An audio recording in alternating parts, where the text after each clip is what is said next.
হাবিব আমানি ঘরে যাওয়ার পরে নিজে ঘরে দরজা যখন আঘাতটা দেয়, ওই দরজা খানা যখন খুলে দেয়, হাবিব আমানি চোখটা বড় বড় হয়ে গেছে। কি দেখতে লেগেছে হাবিব আমানি? হাবিব আমানি অবাক হয়ে দেখতে লেগেছে, আমার যে 8 বছর বয়সের কন্যাটা যে হাঁটতে পারে না, দাঁড়াতে পারে না, আমি অবাক হয়ে দেখতে লেগেছি ওই কন্যাটা এমন করে দাঁড়িয়ে আছে এবং হেঁটে হেঁটে এসে দরজা খানা খুলে দিয়েছে। তরুণেরা হাবিব আমানি জানতে চাইল, মারে এই অবস্থা তোমার কি করে হলো মা? ওই মহিলা বন্যাটা বলতে লেগেছে, আব্বা জান 1 তারিখে রাত্রিরে এক নুরানি মানুষ খবের মধ্যে আসলো, তিনি আমাকে বলতে লাগলো, মারে টুটে দাঁড়া মা। আমি বললাম, হুজুর আমি উঠতে পারি না। ওই নুরানি মানুষটা বলতে লাগলো, মারে একবার দিল থেকে বলেলে লা ইলাহা ইল্লাল্লাহ মুহাম্মাদুর রাসূলুল্লাহ। আমি এটা যখনই বলে নিলাম, ওই নুরানি ব্যক্তিটা বলতে লাগলো, মারে এবারে বিসমিল্লাহ বলে দাঁড়িয়ে যা। যখনই আমি বিসমিল্লাহ বলে দাঁড়াতে লাগলাম, আমার আব্বা জান আমি হাঁটতে পারছি এবং চলতে পারছি, দাঁড়াতেও পেরে গেছি। এ যুবকেরা, তরুণেরা, হাবিবে আমানি জানতে চাইলো, মারে তিনার কিছু হুলিয়া বলতে পারবে? তিনাকে খবে দেখো চেহারার কিছু প্রশংসা বলতে পারবে? চেহারার কিছু তারিফ বলতে পারবে? ওই সময় কন্যা বলতে লাগে, বাবা ওই রকম ব্যক্তি কখনো দেখিনি, এত সুন্দর কখনো জীবনে কল্পনাও করতে পারিনি। তিনার ভোরগুলো ছিল জোড়া জোড়া, চোখগুলো ছিল নূর চমকাতে লেগেছে। তিনি যখন কথা বলতে লেগেছে, 2 ঠোঁটের কান থেকে নূরের মতির মতো ঝরতে লেগেছে। তিনার চুলগুলো ছিল বড় বড় বাবরির নয়। হাবিবি আমানি আর বুঝতে বাকি রইল না, তিনার কাছে থেকে আসছি তিনি ছিলেন। তাই দেরি না করে সুজা মক্কা দিকে রওনা দিতে লাগলো। ওই কন্যা তখন ডেকে বলতে লাগলো, বাবা আপনার জন্য একটা মেসেজ রয়েছে। কি মেসেজ রয়েছে? ওই নুরানি ব্যক্তিটা বলেছিল, মা এই কলেমা তুমি পড়ে নাও মা। আর আমি বলে যাই, খুব শিগগিরই তোমার বাবা তিনিও এই কলেমা পড়ে নেবে। আরো জোরে বলুন সুবহান।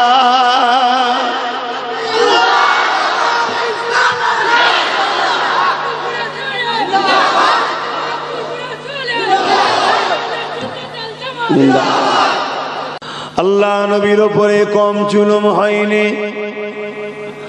আমার নবী বা যখন নাই সত্যের কথা শোনালেন, আবু জেল, উতবা, সাইবা, আবু লাহাবের আগা আমার নবী পাকের উপরে বড় জুলুম করেছে। এমনও দিন গেছে আল্লাহ নবী যখনই সিজদায় পড়েছে, নবী পাকের মাথাতে পিঠের ওপরে পচা দুম্বার ভুঁড়ি পর্যন্ত চাপিয়ে দিয়েছে। একদিকে পচা দুম্বার ভুঁড়ির দুর্গন্ধ, অপর দিকে দুম্বার ভুঁড়ির ভাড়িতে আল্লাহ নবী সিজদায় পড়ে গিয়ে সুবহান রাব্বিল আলা, সুবহান রাব্বিল আলা এই সিজদায় পড়ে থাকতে লেগেছে।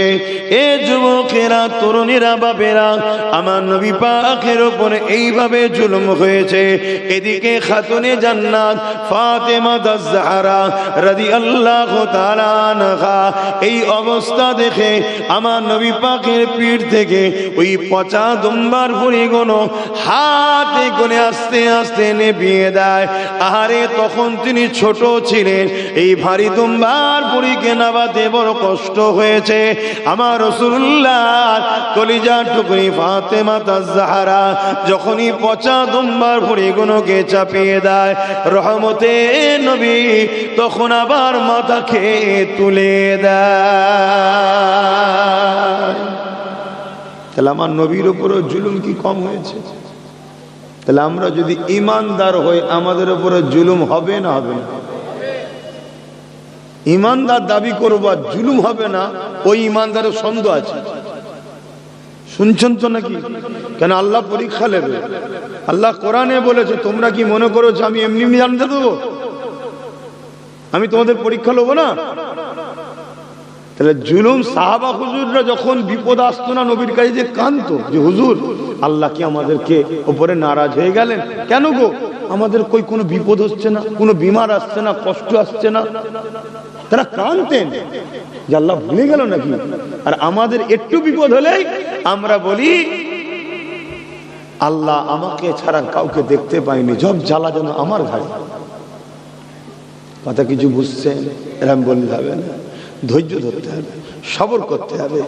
আল্লাহ যাকে যত ভালোবাসে তাকে তত কঠিন পরীক্ষা দেয়, তাকে বাজিয়ে নেয়। দুটো রাস্তা, একটা পাহাড় আপনাকে ওভারটেক করতেই হবে, বুঝাবার জন্য বলছি। একটা পাহাড় আপনাকে ওভারটেক করতেই হবে, সফলতা পেতে গেলে একটা পাহাড় ওভারটেক করতেই হবে। এবার দুটো পন্থা, হয় পাহাড় থেকে নেব প্রথম, হয় পাহাড় থেকে নামবো প্রথম, দ্বিতীয় ওঠো, আর নচেত প্রথম ওঠো দ্বিতীয় নামবো। চালাক যে হবে প্রথমে উঠবে, কেন উঠার সময় কষ্ট হবে, ঠিক না বেঠিক? যার চলার রাস্তা শুরুটা হবে উঠতে কষ্ট হবে, কিন্তু পরবর্তীতে তার নামতে আর কষ্ট। কিন্তু যে বোকা হবে প্রথমেই নামতে যাবে, অর্থাৎ দুনিয়ায় সে একটু আরাম চাইবে, পরে কিন্তু উঠতে হবে, পরকাল তার কষ্ট হবে। আর যে চালাক হবে প্রথমে উঠবে, অর্থাৎ দুনিয়াতে একটু কষ্ট হবে, পরকালে কিন্তু নামবে, শান্তি পাবে। দুটো রাস্তা। রহমানের রাস্তা শুরু হলো কাঁটার উপর দিয়ে হাঁটা, কিন্তু একটা জায়গায় যে শান্তি আর শান্তি। আর শয়তানের রাস্তা শুরু হলো ফুলের ওপর দিয়ে, কিন্তু একটু পরে যাওয়ার পরে কষ্টের আর শেষ নাই। এটা হাকিকাত, বাস্তব দেখো না। বাপেরা, নওজোয়ান তরুণেরা, আল্লাহ নবী নূহ নবী দয়া নবীর উপরে কত জুলুম অত্যাচার হয়েছে। এ নওজোয়ানেরা, আল্লাহ নবীর জীবনে এমনও দিন গেছে আমার নবী পাকের উপরে এত পচা তোমার ভরি চাপিয়েছে, আল্লাহ নবী পুরো ঢেকে গেছে। সাহাবা মন করে খাতুনে জান্নাত আব্বা জানকে খুঁজতে লেগেছে, তখন তিনার বয়স ছোট ছিল, কিন্তু আমার নবী পাককে পুরো ঢেকে দিয়েছে তোমার পচা ভুড়ি দিয়ে। খাতুনে জান্নাত সন্দেহ করলো এই জায়গায় এত তোমার ভুড়ি কেন, নিশ্চয়ই আব্বা মনে হয় এই জায়গায় আছে। এই ভুড়িগুলো এখন সরিয়ে সরিয়ে দেয়, দেখতে লেগেছে আমার নূরের নবী পড়ে রয়েছে। আহারে নবী আমার ওইভাবে নিঃশ্বাস নিতে পারছিল না। নবী আমার মাথাটা তুললেন, সুবহান রাব্বিল আলা তাসবিহ পড়ছিলেন।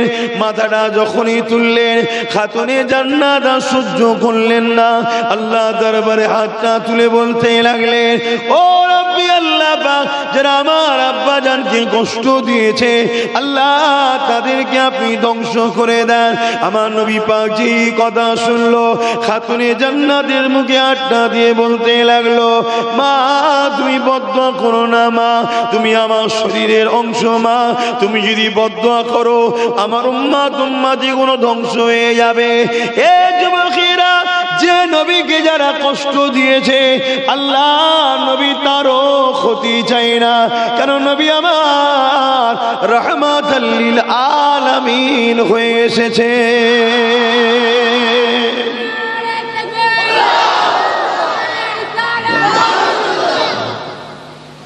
কত কষ্ট আমার নবীর জীবনে গেছে, তাহলে আমাদের পরীক্ষা হবে না? হবে না, কষ্ট আসবে।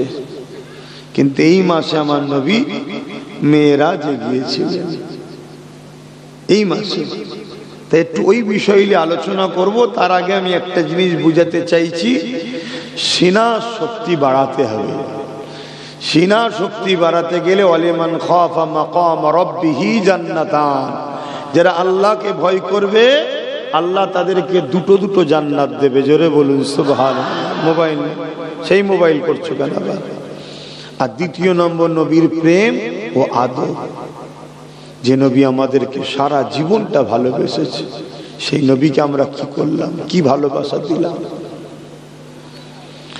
আল্লাহ নবীর জীবনে এমনও দিন গেছে নবী আমার পাহাড়ে গিয়ে বন্দী হয়ে গাছের পাতা ফলমূলকে জীবন ধারণের ওসিলা করেছে।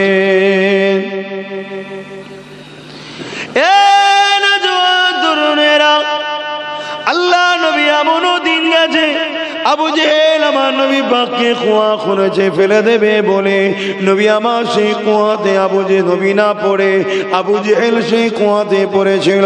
আল্লাহ নবী নবী দয়া নবী হাত খানা বাড়াবার পরে আবু জেহেল সেই কুয়া থেকে উঠেছে।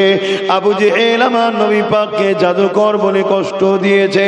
এ যুবকেরা, তরুণীরা, বাপেরা, আমার নবী পাককে নানান দিক দিয়ে কষ্ট করেছে, কষ্ট দিয়েছে। নবী আমার সব কষ্টকে সহ্য করে উম্মতির জন্য পেরেশান চিন্তিত হয়েছিলে, আল্লাহ দরবারে দোয়া চেয়েছিলে উম্মত হিসাবে তোমাকে আমাকে নবী পাকে রেখে যাওয়া দিন ইসলামের জন্য 100 বার তো ভাবাটা দরকার আছে না নাই? এ নওজোয়ান তরুণেরা, 1 তারিখে আবু জেহেল আল্লাহ নবীকে অপমান অপদস্থ করবে বলে তৎকালীন সময় পৃথিবী বিখ্যাত একজন জাদুকর ছিল, যার নাম হলো হাবিব ইয়ামানি। ওই হাবিব ইয়ামানিকে দাওয়াত দিয়ে নিয়ে আসে। শুনে রাখবেন, জালিমরা সব সময় জাদুকরদের সাহায্য নেয়। ফেরাউনও জাদুকরকে ডেকেছিল, আবু জেহেলও জাদুকরকে ডাকছে। তরুণেরা, আমার আব্বা জানেন আম্মারা, হাবিব ইয়ামানি তার নাম। আবু জেহেল যাকে দাওয়াত দিয়ে নিয়ে এসেছে তাকে খাওয়া দাওয়া করিয়ে আমার নবী পাকের মোকাবেলায় নিয়ে আসতে লেগেছে। হাবিব ইয়ামানি বলতে লেগেছে, এ আবু জেহেল মোকাবেলা পরে করব, আমি কিন্তু মুহাম্মদ রাসূলকে প্রশ্ন করব। হাবিব ইয়ামানি চলে এলো আবু জেহেল সাথীদেরকে নিয়ে, লোকজনকে নিয়ে আমার রাসূলুল্লাহ দরবারে এসেছে। আমার নবী পাক ওই দিন একটা পাহাড়ের ধারেতে নবী আমার হাঁটাহাঁটি করতেছিলেন। আবু কুবাইস পাহাড়টার নাম। এমন করে আকাশে পূর্ণিমার চাঁদ উঠেছে, নবী আমার হাঁটাহাঁটি করতে লেগেছে। হাবিব ইয়ামানি এসে আল্লাহ নবীকে জিজ্ঞাসা করতে লেগেছে, হে আব্দুল্লাহর বেটা মুহাম্মদ সাল্লাল্লাহু আলাইহি ওয়াসাল্লাম, শুনেছি নাকি আপনি নবী দাবি করেছেন? আল্লাহ নবী বলতে লাগলেন, লা ইলাহা ইল্লাল্লাহ আনা মুহাম্মাদুর রাসূলুল্লাহ। এই কথাটা শোনার সাথে সাথে হাবিব ইয়ামানি বলতে লাগলো, আপনি যদি সত্যি নবী হন তাহলে আকাশে কিছু মুজিজা করে দেখান। কেন হাবিব ইয়ামানি জানে জাদু জমিনের উপরে হয়, আসমানে জাদু হয় না। জাদু আসমানে হয় না, জমিনে হয়। তাই হাবিব ইয়ামানি আসমানে দেখতে চেয়েছে, কিন্তু মূর্খ আবু জেহেল কিছু জানে না, ও মূর্খ। হাবিব ইয়ামানি যখন বলেছে আকাশে কিছু দেখান, আল্লাহ নবী আকাশের দিকে মুখ তুলেছে, আর পূর্ণিমার চাঁদ, পুরো গোল চাঁদ। আল্লাহ নবী বলেছে, হাবিব ইয়ামানি এই চাঁদটা 2 টুকরো করে দেবো। জোরে বলুন না সুবহানাল্লাহ। এত বড় কথা বলতে গেলে কত বড় মানুষ হতে হয় জানেন? চাঁদের কথা বলছে, এই চাঁদটা 2 টুকরো করে দেবো। হাবিব ইয়ামানির মুখে আর কথা নাই, চাঁদ কি করে 2 টুকরো হয়, চাঁদ কি করে 2 টুকরো হবে? কিন্তু হাবিব ইয়ামানি জানে না যার সঙ্গে কথা বলছি চাঁদটাও তার গোলাম। জোরে বলুন সুবহানাল্লাহ। শুধু আমরা নবীর গোলাম নয়, চাঁদও আমার নবীর গোলাম। শুধু আমরা নবীর জন্য ফিদা নয়, চাঁদও আমার নবীর জন্য ফিদা। কে এক মেঘনে হে উন পর কুরবান জামানা হে। শুধু আমরা নবীর জন্য কুরবান নাকি পুরো জামানা? এক মেঘনে হে উন পর কুরবান জামানা হে। এক মেঘনে হে উন পর কুরবান জামানা হে। এক মেঘনে হে উন পর কুরবান জামানা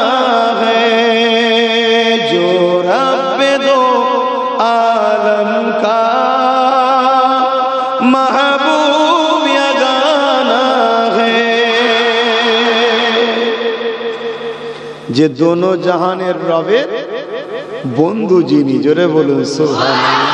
তিনি কে? আমাদের কি হয়? নবী, আমাদের নেতা, আমাদের সরদার, আমাদের নেতা তো ইনি একা, বাকি কেউ আমাদের নেতা নয়, সব কেতা। প্রয়োজন হলে নেবে, বাকি ফেলে দেবে। নেতা একটাই, মুহাম্মদ আরবি সাল্লাল্লাহু আলাইহি ওয়াসাল্লাম। বাপেরা, নওজোয়ান তরুণেরা, এ নবী পাকের প্রেমিকেরা, আল্লাহ নবী নূহ নবী দয়া নবী এমন করে হাবিবে আমানিকে যখন বলতে লাগলো, হে হাবিবে আমানি রে, এই আকাশের চাঁদটাকে দুটুকরো করে দেবো। হাবিবে আমানির মুখে কোনো কথা নেই। আল্লাহ নবী উংলি খানা তুললেন, আগুনের ইশারা যেই করলো, সঙ্গে সঙ্গে চাঁদ খানা দুটুকরো হয়ে যায়। শুধু চাঁদ দুটুকরো সামান্য হয়নি, এক ফালি পাহাড়ের মাথায় আর এক ফালি পাহাড়ের মাথায় আমার নবী পাকের প্রেমে নিজেকে দুটুকরো চাঁদ করে দিল। আমরাও তো সবাই বলি নবীকে ভালোবাসি। প্রত্যেকের হাতে যদি একটা করে ছুরি তুলে দেওয়া হয়, তোমাকে পুরো হাতও কাটতে হবে না, পুরো গর্দানও কাটতে হবে না, নিজেকে দুচিরও করতে হবে না, সামান্য টুকু আঙুলের কোনাখানা একটা গাঁট নবীর জন্য কেটে দাও। হবে কত নামাজি, কত দাড়িওয়ালা, কত হাজি, কত পীর সাহেব সব ছুট দেবে। হ্যাঁ, মোহব্বত একে বলে। হযরতে ওয়াইস কারনী যেই শুনলাম আমার নবীর দান্দা শহীদ হয়ে গেছে, আরে আমার হুজুরের দাঁত থাকবে না, আমার হয়। নিজের দাঁতকে পাথরের আঘাত দিয়ে শহীদ করছে। এটা হুজুরের প্রেমে হয়, অন্য কারোর জন্য করা হারাম। যে আমার ভালোবাসার দাঁত নেই, আমি ভেঙে ফেলবো, হারাম কথা শুনছেন? মা বাপের জন্য করাও হারাম, এটা হুজুরের জন্য চলে, শুনছেন তো নাকি? হ্যাঁ, একটা দাঁত ভাঙলো, ভেঙে চিন্তা করছে এই দাঁতটা নয় তো অন্য দাঁত হতে পারে। আবার একটা ভাঙলো, আবার ভাবলো এটা না অন্যটা। এরকম করতে করতে ওয়াইস কারনী পুরো দু পাটি দাঁতকে নিজে হাতে করে একটা একটা করে হুজুরের প্রেমে শহীদ করেছে। জোরে বলুন সুবহানাল্লাহ। আমরাও তো প্রেমিক দাবি করি ভাই, হ্যাঁ আমরাও তো প্রেমিক দাবি করি। কিসের প্রেম? এখনো সময় আছে, সিনার পাওয়ার বাড়াও, এই প্রেম ঢুকাও, এই প্রেম ঢুকাও। এই প্রেম যাদের সিনাতে থাকবে, পৃথিবীর কোন শক্তি কেন, জঙ্গলের বাঘও তাকে দেখে সম্মান করবে। জোরে বলুন সুবহানাল্লাহ। হাওড়া জেলার মানুষেরা শুনে রেখে দাও, আপনাদের জেলায় শুয়ে আছে সুফি আব্দুল মুমিন স্যার রাহমাতুল্লাহ আলাইহি। তিনি তিনার পীরের হুকুমেতে জঙ্গলে যখন ইবাদত করতে গিয়েছিল, এই যুবকেরা অপর দিক দিয়ে একটা বাঘ আসতে লেগেছে। হযরত সুফি আব্দুল মুমিন সাহেব বলতে লেগেছে, এই আল্লাহ পাকের সৃষ্টি বাঘ রে, যদি আল্লাহ তোর জন্য আমাকে রেজেক করে রাখে, অবশ্যই তাহলে তুই তো আমাকে খাবি। তবে মনে রাখবি, আমি জঙ্গলে এমনি এমনি আসিনি, আমার মুর্শিদ আমার পীরের হুকুমেতে আল্লাহ পাকের জিকিরে মশগুল হওয়ার জন্য এসেছি। এই যুবকেরা, তরুণেরা, বাপেরা, এই কথা শোনার সাথে সাথে ওই জঙ্গলের বাঘ কিতাব খুলে দেখুন, হুজুরের জীবনীতে দেখুন, পুষা বিড়ালের নাই হুজুরের গায়ে এসে গা খসতে লেগেছে। কিসের পাওয়ার এটা? বলুন বলুন বলুন। সিনার পাওয়ার, মাসুল পাওয়ার নয়, এটা সিনার পাওয়ার।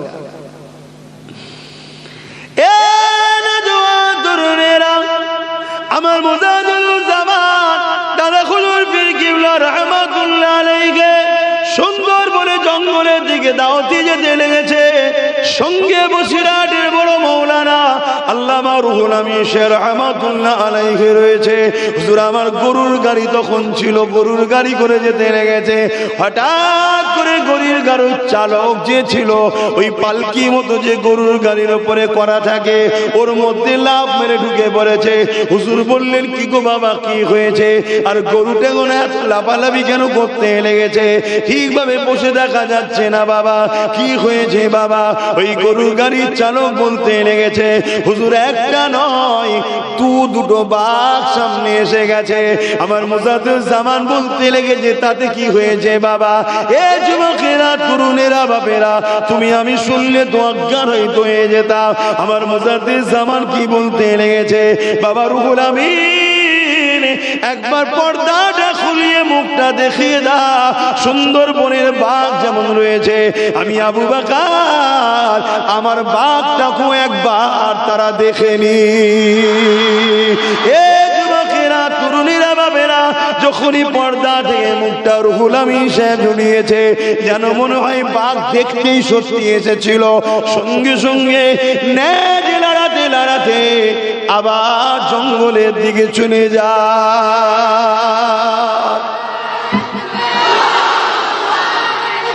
আল্লাহ এটা কিসের পাওয়ার? সিনার পাওয়ার তৈরি করো, সিনার পাওয়ার তৈরি করো, নাই বা মার খেয়ে মরে যেতে হবে, কিছু করা থাকবে না। একদম খোলাখুলি কথা বলে যাচ্ছি, কামিয়াবি যদি পেতে চাও আল্লাহর ভয় হৃদয়ে আনো। আল্লাহর ভয় যার হৃদয়ে থাকবে সে কখনো গান বাজনা যাত্রা ফাংশনে যেতে পারবে না। আর নবীর প্রেম আদব যার হৃদয়ে থাকবে সে কখনো নামাজ কাজা করে ইচ্ছা করে বসে থাকতে পারবে।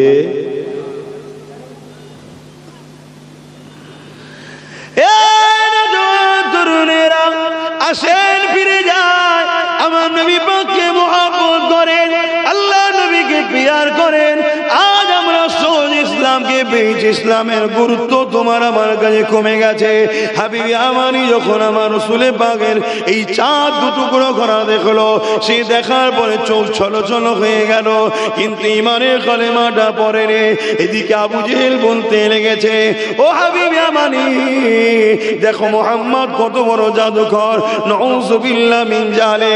হাবিবি আমানি তো জানে জাদু আসমানে চলে না, এই হাবিবি আমানি জানে মুহাম্মদ জাদুকর নয়। এই হাবিবি আমানি আবু জেহেলকে তাড়া দিল, বকলো চুপ করো তুমি বোঝো না, খালি খামায় কথা বলো কেন? আমি আমার ভাষাতে আপনাকে বোঝাচ্ছি।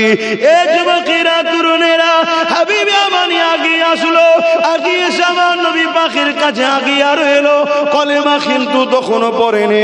হাবিবি আমানি বলতে লেগেছে এ আব্দুল্লাহর বেটা মুহাম্মদ আর একটা প্রশ্ন আছে, বলতে পারবে? কি প্রশ্ন বলো? আমার দিলের মধ্যে একটা কষ্ট আছে, আমার দিলের মধ্যে একটা প্রশ্ন আছে, আমার দিলের মধ্যে একটা বুঝা ব্যথা আছে। কি কষ্ট প্রশ্ন সেটা বলতে পারবে? আল্লাহ নবী বলতে লাগলো এ হাবিবি আমানি আল্লাহ তোমাকে 8 বছরের বয়সের একটা কন্যা তোমার ঘরে আছে, ওই কন্যাটা জন্মগত প্যারালাইসিস। এ হাবিবি আমানি রে তোমার মনে বড় ব্যথা যন্ত্রণা, কবে তোমার মেয়েটা সুস্থ হবে? এই 8টা বছর ধরে এই বাচ্চাকে নিয়ে তুমি বড় পেরেশানে আছো। হাবিবি আমানি যখনই এই কথা শুনলো তার চোখের পানি ধরে রাখতে পারলো না, কিন্তু তখনও ইমানের কলেমা পড়েনি। কত কষ্ট করে ইসলাম এসেছে দেখো তুমি, আমি তো সহজে পেয়েছি। আমার বাপ হুজুর, আমার দাদু আশেকে রসুল, আমার দাদা জবানার মুজাদ্দিদ, আমার বংশে যত উপরে যাবেন সব থেকে প্রথম মুরব্বী সিদ্দিক আকবর নবীর শ্বশুর। আমরা হলাম নবীর বংশধর, সাহাবা হুজুরের খুন। হ্যাঁ মোবাইল, আমরা রাসূলুল্লাহ বলুন বংশধর, আর সিদ্দিক আকবরের খুন। আমরা সিদ্দিক আকবরের খুনের সন্তান আর নবীর বংশের সন্তান। কথা কিছু মাথায় ঢুকছে? তা যত পরে যাবে সব সহজে পেয়েছি, কিন্তু ইসলাম কত কষ্ট করে এসেছে জানো?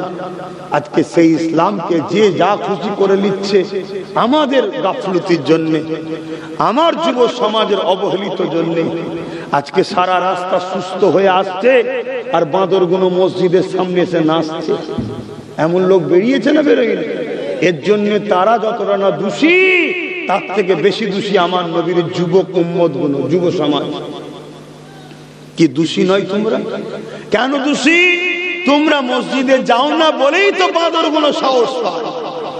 তোমরা যদি জন যুবক ছেলে 500,000 করে মসজিদে লেনদেন রাখতে, তাহলে তো ভাবতো এই 1000টা যুবক ভেতরে আছে, এক্ষুনি বিপদ আছে, কোনো বাঁদর আর আসতো? কথা মাথায় ঢুকছে না? আজকে তোমার আমার গাফলতির জন্য, মসজিদে না যাওয়ার জন্য আজকে মসজিদকে খোঁড়া হচ্ছে, খোঁড়ার নামে ভেঙে দেওয়া হচ্ছে, তোমার আমার গাফলতির জন্য। তা আল্লাহর হিসাব নেবে না? দেখো না জিনিসপত্রের দাম কি, কাজ কারবারের কি খবর? হাওড়া জেলার লোকেরা খুব কাঁচা পয়সা ছিল, কি খবর দেখছো নি? খোদার মাস শুরু হয়েছে না হয়নি? আরো হবে। আসো মসজিদ গুলো আবাদ করো, নবীর প্রেম আদব ও আল্লাহর ভয় হৃদয়ে রেখে যাও মসজিদে। আর কি বলবো, আবার আলেমদের মধ্যে দুটো দল, একটা খয়রুল উলামা, একটা শাররুল উলামা। আমার নবী বলেছে একটা ভালো আলেম, একটা খারাপ আলেম। এখন আলেমদের মধ্যে বড় একটা অংশ আবার শাসকের দালালিও করছে। এটা বড় দুঃখজনক। এই করছে না করেন? এটা কি নতুন না? আগেও করেছে, আগেও করেছে। কিন্তু ওদের সাথে থাকলে হবে না, যারা আল্লাহ ও রসুলের পক্ষে তাদের সঙ্গে থাকতে হবে। কথা বুঝে আসছে? কিন্তু তোমরা যুব সমাজ আসো মসজিদে, আল্লাহকে রুকু দাও, সেজদা দাও, নবীর উপরে দরুদ পড়ো।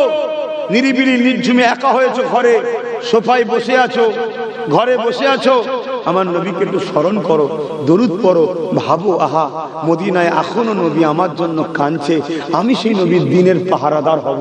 এটা নিজেকে ইরাদা করো যে দুনিয়ায় সব হারাবো, আমার নবীর দিনের পাহারাদার হয়ে থাকবো।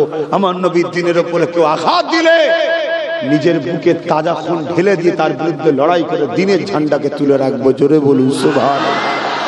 এসব ইরাদা করো, মৃত্যু তো সে একদিন হবে। কিসের দুনিয়ার রং তামাশায় নাচছো? মনে রাখবে মুহাম্মদ রসুলের গোলাম ছাড়া সবকিছু পুরাতন হয়, মুহাম্মদ রসুলের গোলাম কখনো পুরাতন হয় না। জোরে বলুন সুবহানাল্লাহ। আপনি যেদিকেই যাবেন, আপনি যেদিকেই যাবেন সব সেকেন্ড হ্যান্ড হয়ে যায়।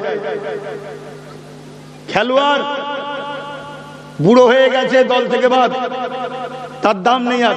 শুনছেন না? শুনেন না? কেউ তাকে ইরাদাও করেনি, ভুলেও গেছে। নায়ক নায়িকা বুড়ো হয়ে গেছে, ফিল্ম আর চলছে না, এই ভুল বলছি? নাচনে ওলি বয়স্ক হয়ে গেলে আর কেউ দেখতো, সব জায়গাতে রিজেক্ট হয়। কিন্তু মুহাম্মদ রসুলের গোলাম যত পুরাতন হয় তত দাম বাড়তে থাকে। জোরে বলুন সুবহানাল্লাহ। 850 বছর আগে মুহাম্মদ রসুলের একটা গোলাম দুনিয়া থেকে চলে গেছে, যার নাম মঈনুদ্দিন আজমিরি। আজকের দিনে এই বছরও হিন্দুস্তানের বাদশাহ গরিবে নওয়াজের দরবারে আমার দেশের প্রাইম মিনিস্টার মোদি এই বছরও চাদর দিতে বাধ্য হয়েছে। জোরে বলুন সুবহানাল্লাহ।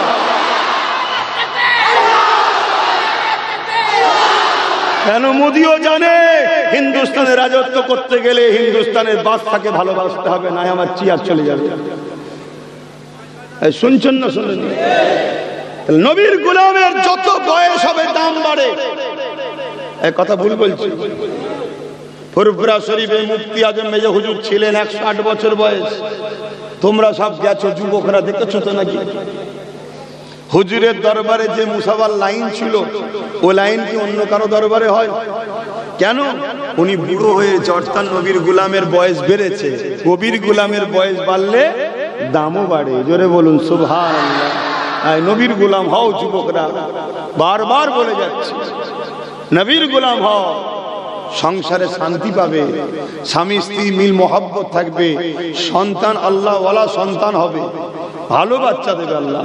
হ্যাঁ, আমি বলছি না যে ডাক্তার হলে গোলাম হওয়া যায় না, পুলিশ হলে গোলাম হওয়া যায় না। হ্যাঁ, হওয়া যায়। যদি কোনো পুলিশ নবীর গোলাম হয় তাহলে সে পুলিশ কখনো ঘুষ খাবে না। কোনো ডাক্তার যদি নবীর গোলাম হয়, তার হাতে মরা রোগী মরে যাবে, সবাই বলবে নবীর গোলামের বরকতে আল্লাহ তাকে বাঁচিয়েও দেবে। জোরে বলুন সুবহানাল্লাহ। নবীর গোলাম যদি নেতা হয় সে কখন কারাপশন করবে না, তার আন্ডারের প্রজারা নিরাপদে থাকবে।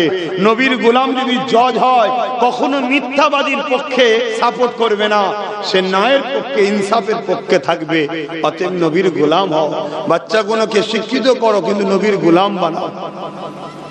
আমার নবী পাক সাল্লাল্লাহু আলাইহি সাল্লাম হাবিবে আমানির দিলের কথা বলে দিল। অনেকে বলে নবী নাকি অন্তরের খবর জানে না, বলুন নাউজুবিল্লাহ। যারা নবীর অন্তরের খবর জানে না বলে এরা হলো ওই খায়সারুল উলামা, এরা আমাদের ভেতর থেকে ম্যান পাওয়ার, সিনার পাওয়ারকে কাটতে চাইছে। যার সিনায় নবী এলমে গায়েব জানে না বা অন্তরের খবর জানে না, যার দিলে থাকবে ওর দিলে ঈমান নাই, যার দিলে ঈমান নাই তার দিলে সিনার পাওয়ার নাই। তাই জালিমরা চাইছে আমাদের সিনার পাওয়ারকে বার করে নিতে, এই সকল বক্তাদের দ্বারা করার চেষ্টা করছে। হাবিবে আমানি নিজের দেশে চলে গেল।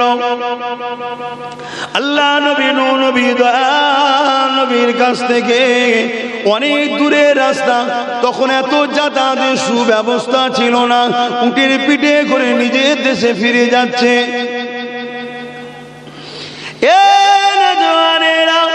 হাবিবে আমানি ঘরে যাওয়ার পরে নিজে ঘরে দরজা যখন আঘাতটা দেয়, ওই দরজা খানা যখন খুলে দেয়, হাবিবে আমানি চোখটা বড় বড় হয়ে গেছে।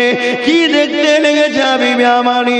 হাবিবে আমানি অবাক হয়ে দেখতে লেগেছে আমার যে 8 বছর বয়সের কন্যাটা যে হাঁটতে পারে না, দাঁড়াতে পারে না, আমি অবাক হয়ে দেখতে লেগেছি ওই কন্যাটা এমন করে দাঁড়িয়ে আছে এবং হেঁটে হেঁটে এসে দরজা খানা খুলে দিয়েছে। তরুণেরা, হাবিবে আমানি জানতে চাইলো মারে এই অবস্থা তোমার কি করে হলো মা? ওই মহিলা বন্যাটা বলতে লেগেছে, আব্বা জান 1 তারিখে রাত্রিরে এক নুরানি মানুষ খবের মধ্যে আসলো, তিনি আমাকে বলতে লাগলো মারে টুটে দাঁড়া মা। আমি বললাম হুজুর আমি উঠতে পারি না। ওই নুরানি মানুষটা বলতে লাগলো মারে একবার দিল থেকে বলেলে লা ইলাহা ইল্লাল্লাহ মুহাম্মাদুর রাসূলুল্লাহ। আমি এটা যখনই বলে নিলাম ওই নুরানি ব্যক্তিটা বলতে লাগলো মারে এবারে বিসমিল্লাহ বলে দাঁড়িয়ে যা। যখনই আমি বিসমিল্লাহ বলে দাঁড়াতে লাগলাম, আমার আব্বা জান আমি হাঁটতে পারছি এবং চলতে পারছি, দাঁড়াতেও পেরে গেছি। তরুণেরা, হাবিবে আমানি জানতে চাইলো মারে তিনার কিছু হুলিয়া বলতে পারবে, তিনাকে খবে দেখে চেহারার কিছু প্রশংসা বলতে পারবে, চেহারার কিছু তারিফ বলতে পারবে। ওই সময় কন্যা বলতে লাগে বাবা ওই রকম ব্যক্তি কখনো দেখিনি, এত সুন্দর কখনো জীবনে কল্পনাও করতে পারিনি। তিনার ভোরগুলো ছিল জোড়া জোড়া, চোখগুলো ছিল নূর চমকাতে লেগেছে। তিনি যখন কথা বলতে লেগেছে দুই ঠোঁটের বিস্কান থেকে নূরের মতির মতো ঝরতে লেগেছে। তিনার চুলগুলো ছিল বড় বড় বাবরির ন্যায়। হাবিবে আমানি আর বুঝতে বাকি রইল না তিনার কাছে থেকে আসছে ইনি তিনি ছিলেন। তাই দেরি না করে সুজা মক্কা দিকে রওনা দিতে লাগলো। ওই কন্যা তখন ডেকে বলতে লাগলো বাবা আপনার জন্য একটা মেসেজ রয়েছে। কি মেসেজ রয়েছে? ওই নুরানি ব্যক্তিটা বলেছিল মা এই কলেমা তুমি পড়ে নাও মা। আর আমি বলে যাই খুব শিগগিরই তোমার বাবা তিনিও এই কলেমা পড়ে নেবে। আরো জোরে বলুন সুবহান।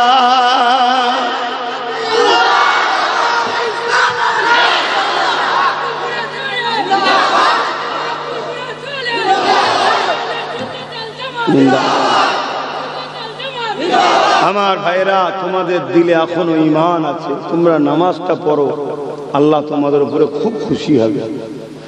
এই যে স্লোগান, এই যে চিৎকার, এটা ঈমানের বহিঃপ্রকাশ হচ্ছে। আমার নেতার মাকামের কথা শুনে আমরা খুশি হচ্ছি, তার তো বহিঃপ্রকাশ হচ্ছে। তোমরা নামাজটার সাথে ধরো, আল্লাহ তোমাদেরকে অনেক সম্মান দেবে। তোমরা ট্রাই করে দেখো আমার যুবক, তোমাদেরকে আল্লাহ অনেক সম্মানিত করবে। তোমাদের ঈমান আল্লাহ করে ঠিক আছে, তোমাদের হুজুরের উপরে প্রেম আছে, তার প্রমাণ এটাই দিচ্ছ। কিন্তু এর সাথে শুধু হুজুর বলেছেন নামাজ আমার চোখের ঠান্ডা। হুজুরের চোখকে ঠান্ডা করার জন্য রুকু সেজদা দাও আল্লাহকে, দেখবে তোমাদেরকে আল্লাহ কোথা থেকে কোথায় তুলে দেয়, অনেক সম্মানিত করবে, তোমরা অনেক আরামে থাকবে, মনের খোরাক শান্তি পাবে তোমরা। হাবিব ইয়ামানি ওখান থেকে এসে আমার নবীর দরবারে ইমানের কালেমা পড়ে সাহাবী হয়ে গেলেন। জোরে বলুন সুবহান। এমনি এমনি ইসলাম আসেনি, অনেক কষ্ট করেছে আমার রাসূল। সেই ইসলামকে মিটাবার জন্য আজকে দুনিয়া জুড়ে শক্তি চেষ্টা করছে। আমাদের ঘরে ঢাল হয়ে দাঁড়াতে হবে না? হবে না? হ্যাঁ, আমরা মনে করি নবীর প্রেমিক মানে হালুয়া রুটি খাওয়া, নাকি? হালুয়া রুটি যেমন খেতে হবে, নবীর প্রেমিক সময় হলে গুলিও খেতে হতে পারে। কথা বুঝছেন না? নবীর প্রেমিক দাবি করবে, জেলে যাবে না, হতে পারে সময় হলে জেলেও যেতে হতে পারে। আমি তো পুরো প্রস্তুত। কথা বুঝছেন না? বোঝেন? যা কপালে আছে তাই হবে, কিন্তু হুজুরকে প্রেম করতে হবে। যদি বাঁচতে চায়, দুনিয়া আখেরাতে শান্তি যদি চায়, হুজুরের প্রেম চায়। হুজুরের প্রেম ছাড়া নাজাত নাই। আর এই ফয়সালাটা কে করেছে? আল্লাহ। আহ, কি সম্মান দিয়েছে আল্লাহ, কি সম্মান দিয়েছে। আল্লাহ পাক পাঠিয়ে দিল হযরত জিবরাইল আলাইহিস সালামকে। এ যুবকেরা, হযরত জিবরাইল আলাইহিস সালামকে আল্লাহ পাঠিয়ে দিলেন। ও হযরত জিবরাইল দুনিয়া জমিনে চলে যান, বুরাককে সাথে করে নিয়ে আসেন, আমার হাবিবকে আজকে ডেকে নিয়ে আসেন। আমি আল্লাহ আমার হাবিবকে দিদার দেব, আমার হাবিবকে আমি দাওয়াতটা দিলাম। ও হযরত জিবরাইল যান নিয়ে আসেন। এ যুবকেরা, তরুণেরা, আল্লাহ নবী ওই দিন নিজে হুজুরার মুবারকে শুইনে উম্মে হানি হুজুরের ঘরে শুয়েছিলেন। কেন শুয়েছিলেন? আমার নবী পাকের ঘরেতে বিনা হুকুমে ঢোকাটা হলো নিষেধ। আমার নবী পাককে বাইরে থেকে ডাকাটা হলো বিয়াদবি নিষেধ। এ যুবকেরা, তরুণেরা, হযরত জিবরাইল আলাইহিস সালাম চলে আসলে, আল্লাহ নবী ঘুমিয়ে রয়েছে, রাতের মধ্যভাগে চলে আসলে জিবরাইল আলাইহিস সালাম আমার নবী পাক ঘুমিয়ে রয়েছে বলে দেখে তুলতে তো পারতেন, কিন্তু জিবরাইল জানে কে ঘুমাচ্ছে, ইনাকে তুলারও একটা আদব রয়েছে। আদবের বিখিলাফ যদি তুলে ফেলি আমি জিবরাইলও ধ্বংস বরবাদ হয়ে যাব। এই জন্য জিবরাইল আলাইহিস সালাম জমিন থেকে আল্লাহকে বললে, ও রব্বি আল্লাহ পাক, আপনার বন্ধু ঘুমাচ্ছে, আপনার মাহবুব ঘুমাচ্ছে, আপনার হাবিব ঘুমাচ্ছে, আমি জিবরাইল কেমন করে তুলবো? হযরত জিবরাইল আলাইহিস সালামকে আমার আল্লাহ পাক জানিয়ে দিলে, ও হযরত জিবরাইল, আমার হাবিবের কদমের গোড়ায় বসে যাও, তুমি তোমার ঠোঁট দিয়ে আমার হাবিবের কদমের নিচে চুমা দিতে থাকো। আরো জোরে বলুন সুবহান। ভাবতে পারছেন? জিবরাইল আলাইহিস সালাম সমস্ত ফেরেশতাদের সর্দার, তিনাকে আল্লাহ বলছে হাবিবের কদমের গোড়ায় বসে হাবিবের কদমে চুমা দাও। কি শান আমার নবীর, ভাবতে পারছেন? আজকে সেই নবী নিয়ে সমালোচনা দাড়িওয়ালা টুপিওয়ালাদের মধ্যে আছে না? না, আরে কিছু মানব নবী বেঈমান কাফের আছে, ওদের কথা বাদ দে, কিন্তু মুসলিম সেজো আমার নবীর সমালোচনা আছে না? না, এগুলো হলো মুনাফিক, এই গাদ্দার মুনাফিক গুলো। এদের কাজ একটাই, জালিম হুকুমতদের টাকা লায় আর আমাদের সিনার পাওয়ারকে নষ্ট করে। কেন? জালিম আমরা যতদিন সিনার পাওয়ার নিয়ে বাঁচবো, এরা আমাদেরকে মিটাতে, তাই এদের ঘরে দিয়ে আমাদের ঈমান পাওয়ার লুটাতে চাইছে। কথা মাথায় ঢুকছে? খুব ভালো করে বোঝেন। আম্মা জান আয়েশা সিদ্দিকা হুজুরের কাছে কিছু সাহাবা হুজুর এসেছেন, পর্দার ভেতরে আম্মা আছে, পর্দার বাইরে থেকে সাহাবা হুজুররা বলছে, আম্মা জান, আমাদের নবী কেমন ছিল? শুনছেন কি বলছি? অথচ সাহাবা হুজুররা আমার নবীর সঙ্গে নামাজ পড়েছে, নবীর সঙ্গে হজ করেছে, নবীর মাহফিলে বসে ওয়াজ শুনেছে, নবীর সঙ্গে জিহাদে গেছে, নবীর সঙ্গে টাইম কাটিয়েছে। সেই সাহাবা হুজুররা বলছেন, আম্মা নবী কেমন ছিল চিনতে পারলাম না। আর আজকাল মুফতি বক্তা বলছে নবী চিনে ফেলেছি। কেমন রে? বলছে আমাদের মতো মানুষ ছিল। এরকম কথা শোনা যায় না? যায় না? এগুলো হলো আমাদের পাওয়ার চোর, আমাদের সিনার পাওয়ার চোর। এদের ঘরে ছাড়া হয়েছে আমাদের সিনার পাওয়ার চুরি করে বলে, এর জন্য এরা কোটি কোটি টাকা পায়। শুনছেন তো নাকি? হ্যাঁ, এদের মুখের ভাষা দেখবেন ঈদে মিলাদুন নবী চলবে না। এদের মুখের ভাষা দেখবেন 40 বছর আগে নবী ছিল না। এদের মুখের ভাষা দেখবেন নবী ইলমে গায়েব জানে না। এদের মুখের ভাষা দেখবেন নবী আবা তাসা অক্ষর জ্ঞান নাই। এদের মুখের ভাষা দেখবেন নবী পাক সাল্লাল্লাহু আলাইহি সাল্লামের ইলম নিয়ে মাপামাপি করবে, এতটা ছিল এতটা ছিল। এদের মুখের ভাষা দেখবেন কেমন, আমার নবী পাক সাল্লাল্লাহু আলাইহি সাল্লাম নাকি মরে গেছে, আমার নবী নাকি শাফাআত করতে পারবে না, আমার নবীর আহাল হাসান হোসাইনের সমালোচনা করে, এজিদের পক্ষে থাকে, হোসাইনের বিরোধী করে। এদের নমুনা কি? এদের নমুনা সাহাবা হুজুরদের সমালোচনা করে, ওলি আউলিয়াদের সমালোচনা করে। এরা হলো মুনাফিক। কথা শুনছেন তো নাকি? হ্যাঁ, ঈমান বাঁচান। আমি বলে যাচ্ছি, তিনটে শ্রেণী, ঈমান আছে, আমল আছে, বেহিসাব জান্নাতে যাবে। ঈমান নেই, ভালো কাজ করেছে, জাহান্নামে ঢুকবে আর বেরোবে না। ঈমান আছে, ভালো কাজ করতে পারেনি, ও জাহান্নামে ঢুকবে, ভালো কাজ না করার জন্য শাস্তি খেটে ঈমান থাকার জন্য জান্নাতে যাবে। জোরে বলুন সুবহানাল্লাহ। কিন্তু 3 নম্বর যেটা বললাম, এটা আবার ব্যতিক্রমও হতে পারে। কি? আল্লাহ চাইলে ওকে মাফও করতে পারে। আমার ওখানে কিছু করার নেই। কেন? আল্লাহর দাস, আল্লাহর বান্দা বান্দি গুনাহ করেছে, আল্লাহ তো বলতে পারে যা মাফ করে দিলাম, আমার কিছু করার থাকবে? কিন্তু বেঈমানের কোনো ভাবে মাফ নাই। বেঈমানকে যদি জুতা মুবারক বলাতে ওর অসুস্থ হয়, যে মুবারক কেন, জুতা বড় মুবারক হয়, তাহলে জানতে হবে কাফের হয়ে গেছে। শুনছেন তো নাকি? আমার নবী যার দিলে নেই, সে বেঈমান। সরষের দানার থেকেও ক্ষুদ্র যদি আমার নবীর বিষয়ে কেউ গুস্তাগি করে ফেলে, তার কোনো বাঁচার রাস্তা নেই। সে যদি তার যত পড়ে, 5 ওয়াক্ত নামাজও পড়ে, সে যদি 500 মসজিদও করে, 5000 মাদ্রাসাও করে, বড় মুফতি হয়, বুখারী পড়ায়, মুসলিম পড়ায়, তাফসীর কারক হোক, যেই হোক, তার বাঁচার কোনো রাস্তা না।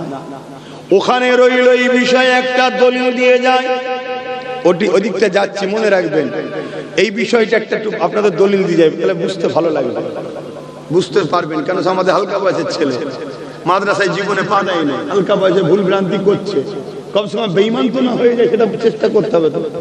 হ্যাঁ, আল্লাহ চাইলে সব বড় হয়ে পরিবর্তন হয়ে যাবে, বলুন না ইনশাআল্লাহ।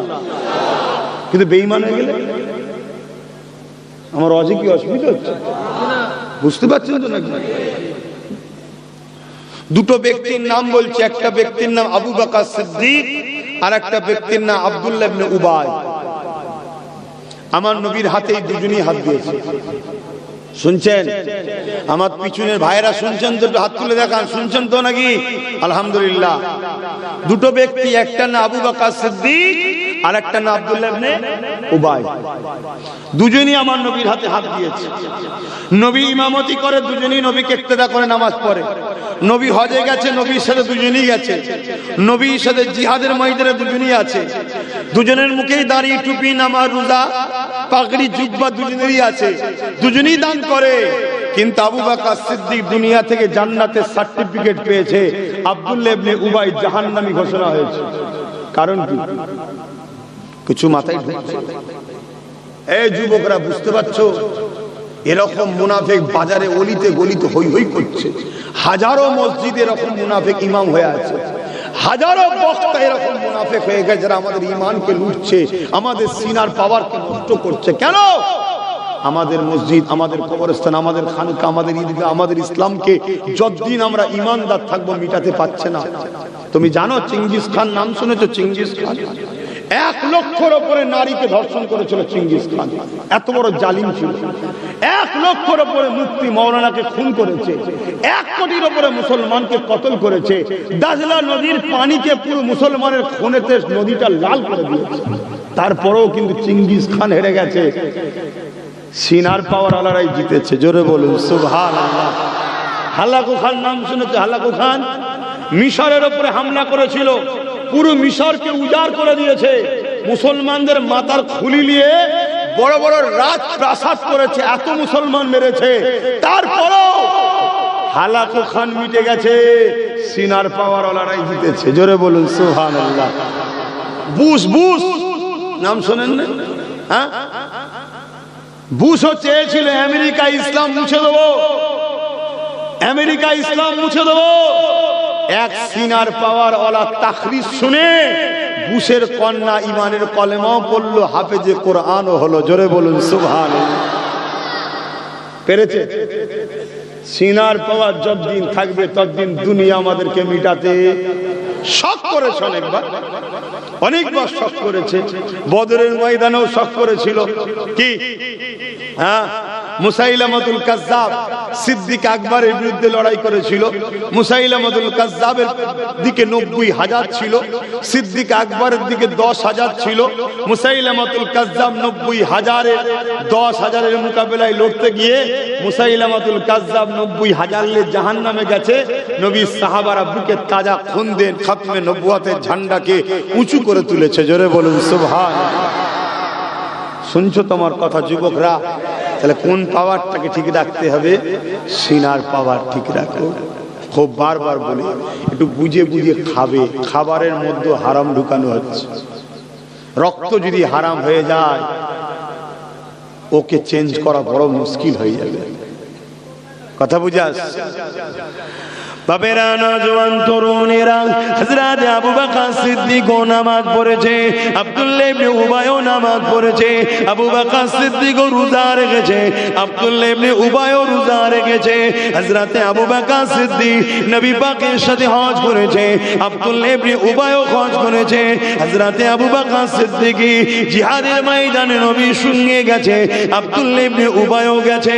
হযরত আবু বকর সিদ্দিকের দাড়ি টুপি জুব্বা পাগড়ি ছিল, আব্দুল্লাহ ইবনে উবাইরও ছিল। এরপরও আব্দুল্লাহ ইবনে উবাই জাহান্নামী হয়ে গেল, আবু বকর সিদ্দিক দুনিয়া থেকে জান্নাতের সার্টিফিকেট পেয়ে গেল। এর কারণটা কি? এই যুবকেরা, হযরত আবু বকর সিদ্দিক জানিয়ে দিল, এ দুনিয়ার মানুষেরা, আব্দুল্লাহ ইবনে উবাইয়ের যা ছিল আমি আবু বকরের মধ্যে তা রয়েছে, কিন্তু আমার মধ্যে যা আছে আব্দুল্লাহ ইবনে উবাইয়ের তা নাই। আব্দুল্লাহ ইবনে উবাইয়ের নামাজ ছিল, আমি আবু বকরের আছে। আব্দুল্লাহ ইবনে রোজা রেখেছে, ওটা আমারও আছে। ওর দাড়ি টুড়ি জুব্বা পাগড়ি আছে, ওটা আমি আবু বকরের রয়েছে। ও হজ করেছে, ওটা আমি আবু বকরের রয়েছে। ও দাড়ি রেখেছে, ওটা আমারও আছে। ও জিহাদের ময়দানে গেছে, ওটা আমারও আছে। ওর যা আছে আমারও তা আছে, কিন্তু আমার যা আছে ওর তা নাই। কি রয়েছে আপনার, ওর নাই। আবু বকর সিদ্দিক বলেছিল, আমার সিনাতে আল্লাহ ও নবীর প্রেম আদো ভালোবাসা আছে, যেটা ওর মধ্যে নাই। এই না থাকার দরুন সব থাকার পরও জাহান্নামী। আর সিনার পাওয়ার থাকার জন্যে আল্লাহ জান্নাতি বানিয়েছে। আরো জোরে বলুন সুবহান।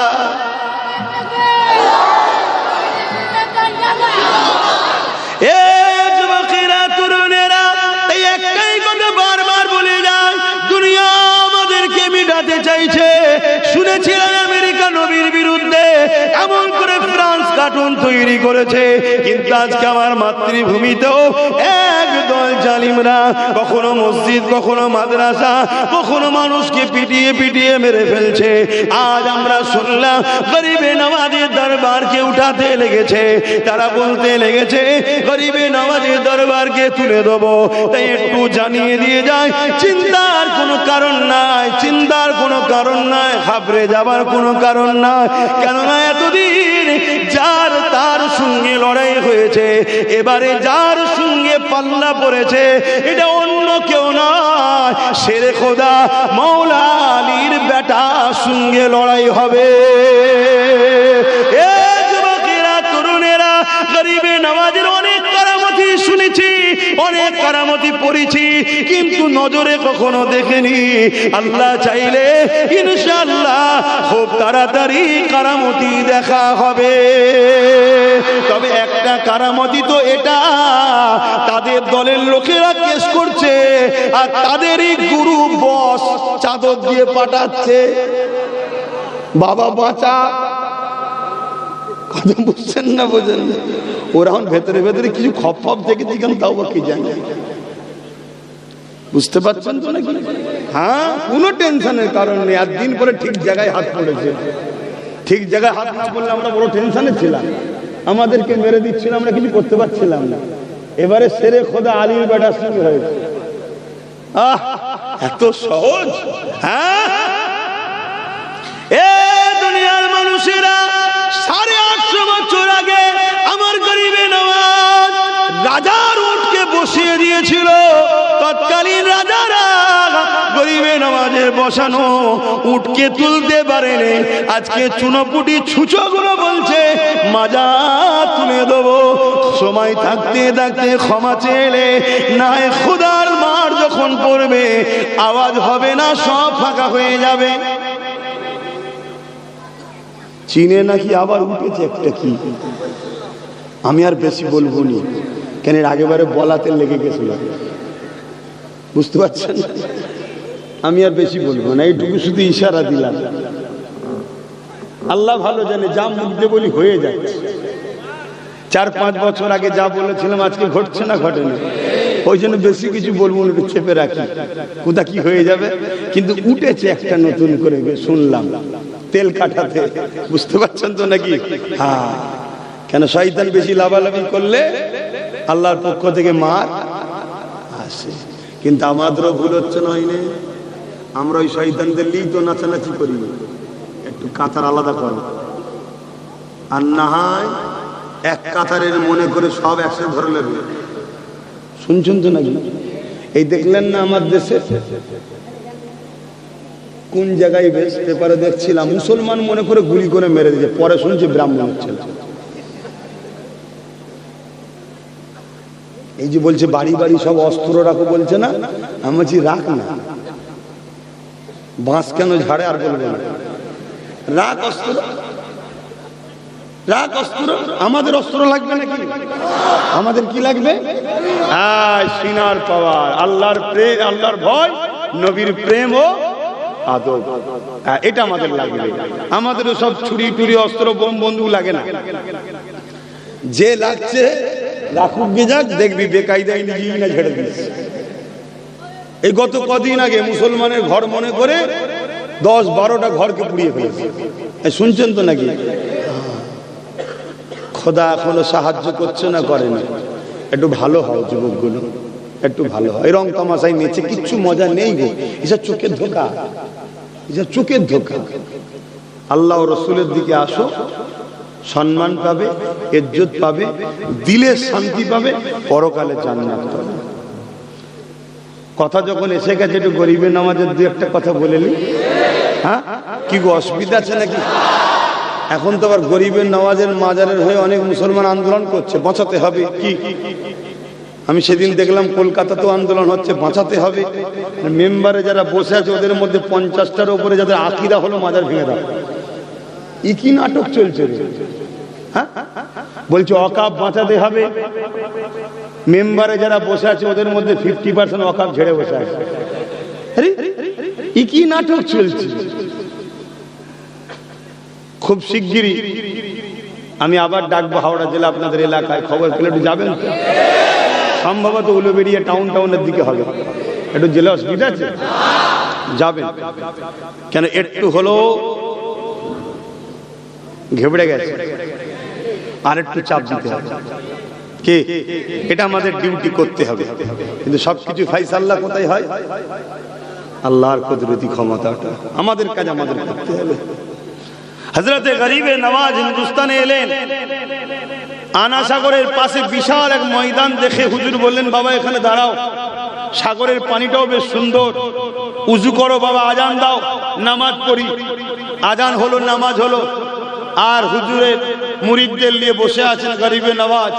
এমন সময় রাজার উট যারা চড়ায় তারা উটকে চড়িয়ে নিয়ে এসে হাজির হয়েছে। গরিবে নওয়াজকে দেখে বলছে, হে মুসাফির, এখান থেকে ওটো, এখানে রাজার উট বসে। গরিবে নওয়াজ বললেন, এত বিশাল ময়দান আছে, অন্য জায়গায় বসাও না, এখানে কেন? বলল না, এখানেই বসবে। গরিবে নওয়াজ বললেন, বাবা কুতুবউদ্দিন বখতিয়ার কাকি, চলো বাবা, মনে হয় এখানেই ওরা বসতে চাইছে। তো রাজার উট যখন এখানে বসেই থাকুক, চলো চলে গেছেন। পরের দিন সকাল হয়েছে, প্রতিদিনের নাই উট চারণকারী এসে হাজির, উটকে তুলতে চাইছে আর উট উঠছে না। অনেক চেষ্টা মারধর, রাজার কাছে খবর গেল, রাজা মশাই একজন দরবেশ মানুষকে বলেছিলাম, সে বলেছিল উট বসে আছে, বসেই থাক। রাজা মশাই ঘরে ছুটেছে। কেন রে বাবা ছুটলি কেন? রাজা মশাই ঘরে ছুটে গিয়ে একটা কাগজ বার করেছে। কাগজটা তার মা লিখে দিয়ে গেছিল একটা কথা। কি কথা লিখেছিল রাজা খুলে দেখছে, হে বাবা, তোর রাজত্ব চলাকালীন একটা মুসলিম দরবেশ আসবে, সে তোর রাজত্ব নেবে না, সে একত্ববাদ, এক মালিকের প্রচার আসবে, গরিবকে ঘরে অধিকার দিতে আসবে, বিধবার মর্যাদা দিতে আসবে, এতিমকে অধিকার দিতে আসবে, উঁচু জাত নিচু জাত বলে কিছু থাকবে না, মানুষের ভেদাভেদ দূর করতে আসবে। তার পিছনে লাগবি না বাবা, যদি লাগিস তোর রাজত্ব চলে যাবে। কে বলেছিল? মালিকের দিকে ছিল। রাজা পড়ছে, পড়তে পড়তে ভাবছে, মা যখন লিখেছে 90 বছর বয়স, মাথা ঠিক আছে, আমার হাতে মিলিটারি আছে, ফোর্স আছে, অস্ত্র আছে, সৈন্য আছে, এই একটা দরবেশকে দেখে ভয় খেতে হবে, এটা উড়িয়ে দেবো এক্ষুনি, কামানের সামনে বসাবো, উড়িয়ে দেবো। অহংকার। কি অহংকার? ক্ষমতার জোরে যারা অহংকার হয় তাদের পতন অনিবার্য। কিন্তু গরিবে নওয়াজের কাছে চিঠি করলো রাজা, যে বাবাকে যে বলো অবালা পশুগুলোকে কেন কষ্ট দিচ্ছে। গরিবে নওয়াজ বললো, আমরা মুসলমান, আমরা কখনো কাউকে কষ্ট দিই না। যে বলকে যাও পশুগুলোকে, যার হুকুমে বসেছো তার হুকুমে উঠে যাও। সঙ্গে সঙ্গে পশুগুলো আবার উঠে গেল। জোরে বলুন সুবহান। কিন্তু গরিবে নওয়াজ ওই আনা সাগরের ওখানে থাকে, উজু করে, নামাজ পড়ে। সবাই এসে বলেছে যে রাজা মশাই, আনা সাগরের পানিকে তারা পবিত্র পানি মনে করত। তাদের ধারণা ছিল এই পানিতে পাপ করে এসে গোসল করলে পাপ মাফ হয়ে যাবে। তাদের বিশ্বাসকে আমি ছোট করছি না, কারো ধর্মের বিষয়ে আমি কথা বলবো না, কিন্তু তাদের বিশ্বাস ছিল। কথা মাথায় ঢুকছে? তা গরিবে নওয়াজ সেই পানিতে উজু করছে, খাওয়া দাওয়া করে হাত ধুচ্ছে। হ্যাঁ, রাজাকে যে বলেছে যে মুসলমান তারা উজু করে, খাওয়া দাওয়া করে, হাত ধোয়, আমাদের বড় অসুবিধে হচ্ছে। রাজা মশাই তাই সৈন্য পাঠিয়ে বলল, যাও ওই পানি যেন না ব্যবহার করে। আল্লাহর ওলি গরিবে নওয়াজ খাজা মুঈনুদ্দিন আজমিরি সঞ্জালি রাহমাতুল্লাহ আলাইহি বলতে লাগলেন, বাবা বিশার আনা সাগর, আমি যদি এক প্রান্তে উযু করি বা হাত ধুই, গোসল করি, এতে অসুবিধে তোমাদের কি হবে?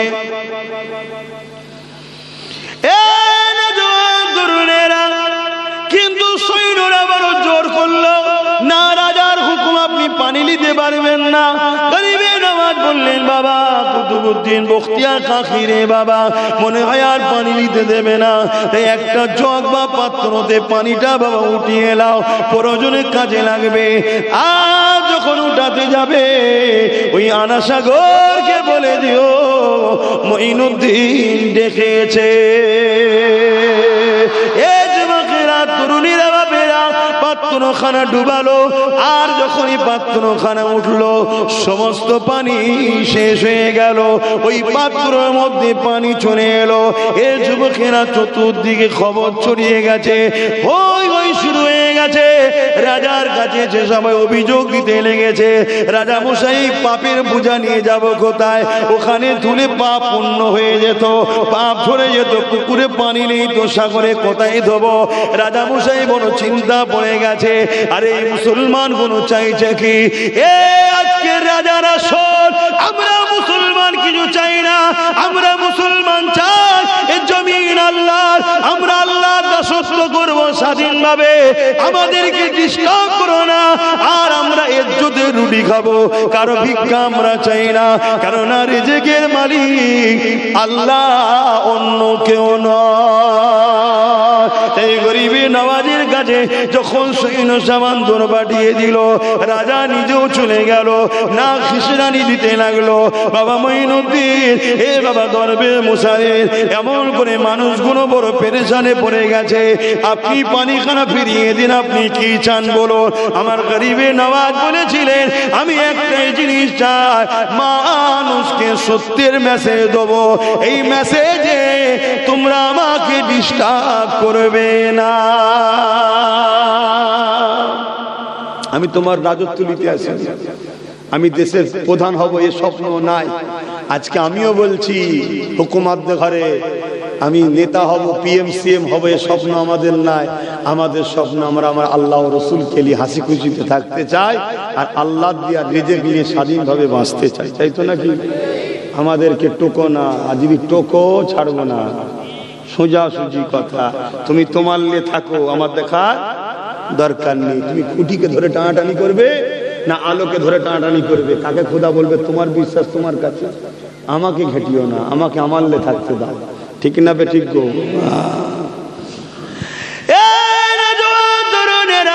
গরিবে নওয়াজ বললেন, বাবা কুতুবউদ্দিন, যাও বাবা লুটাটা আশা করে ঢেলে দাও। যখনই লুটার পানিটা আশা করে ঢেলে দিল, কানা পরিমাণ হয়ে গেল।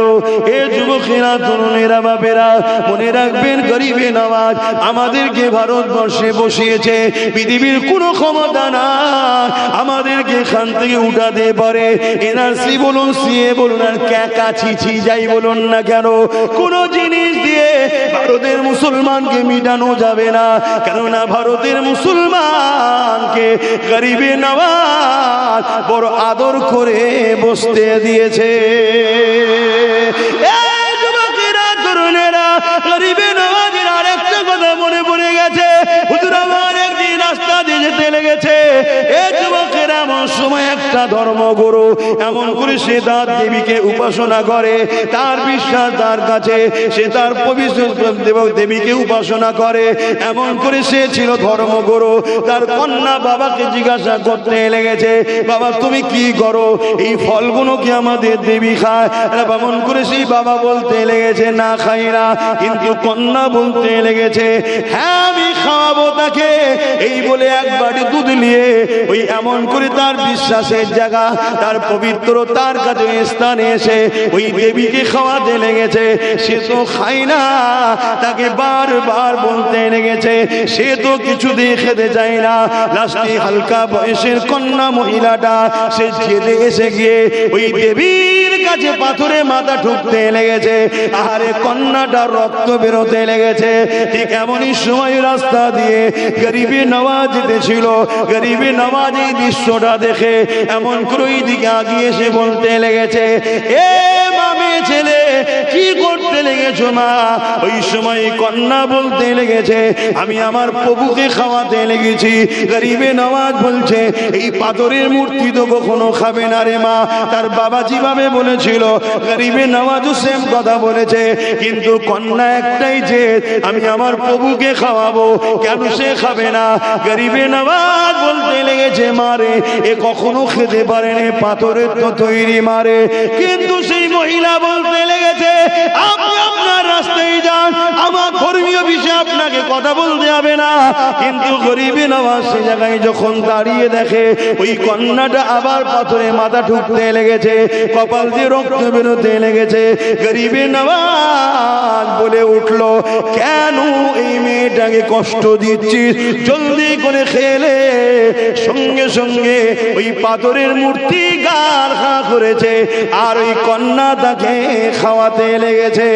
এ যুবকেরা, তরুণেরা, এই দৃশ্য দেখে কন্যা ঘরে চলে যে বাবাকে বলতে লেগেছে, আমি খাইয়েছি আমার প্রভুকে, আমার দেবীকে খাইয়েছি, কিন্তু কেউ বিশ্বাস করতে চায় না। কন্যা বলল, তাহলে আবার চলো, কালকে গিয়ে খাওয়াবো দেখবে। কিন্তু কালকে আবার এসেছে কন্যাটা, খাওয়াতে চাইছে, খেতে চাইছে না, খাওয়াতে চাইছে, খেতে চাইছে না। কন্যা রকুল বলে উঠলো, যদি তুই না খাস ওই মুসলমানটাকে ডেকে আনবো। যেই গরিবে নওয়াজের কথা বলেছে, সঙ্গে সঙ্গে আবার পাথরের মূর্তি খেতে লেগেছে। আরো জোরে বলুন সুবহান।